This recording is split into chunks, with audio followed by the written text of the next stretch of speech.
Inselmilkom u nistedinkom għal 148 riflessjoni 3 minuti mal-Patri.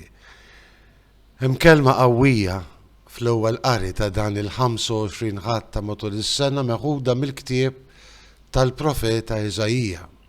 Meta l-profeta jġib lil Alla jgħid il-femiet tiegħi mhumiex femietkom u t-triqat tiegħi mhumiex triqatkom, din kelma tal-mulej, għax daqskemm huma ogħla mis-smewiet mill-art, daqshekk ieħor huma triqati il-fuq minn triqatkom u l-femiet tiegħi il-fuq minn femietkom.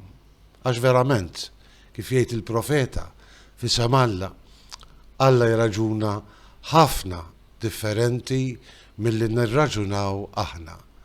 U forsi din il-ħaġa tidher fil-parabola li jagħtina Ġesu fil-Vanġelu tal-lum.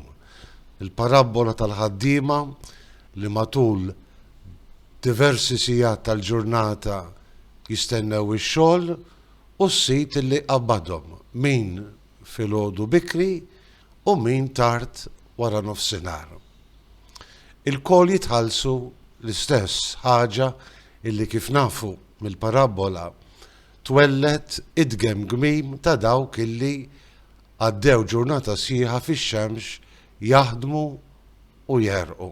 Ma interessanti kif tagħlaq il-parabola. Is-sit jgħid lil dawk tal-ewwel intom qed tgħiru għax jien qalbi tajba. Ovvjament din il-parabola mhijiex xi parabola fuq il-ġustizzja soċjali u fuq il-ħlas ġust dovut lil dawk li jaħdmu. Imma bija Ġesu b'mod qawwi ħafna juri kif inhi magħmula il-qalb ta' Alla. Il-qalb ta' Alla hija qalb libera li tħobb u tħen dejjem, kapaċi tħen forsi anki fl-aħħar sekonda tal-ħajja ta' bniedem. Inti qed tgħid jgħid is-sit lill-ħaddiema għax jien qalbi tajba.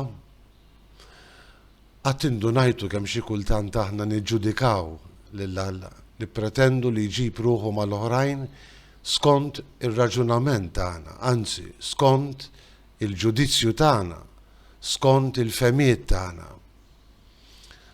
Il-qalb ta' Alla hija qalb bil-wisq differenti minn qalbna.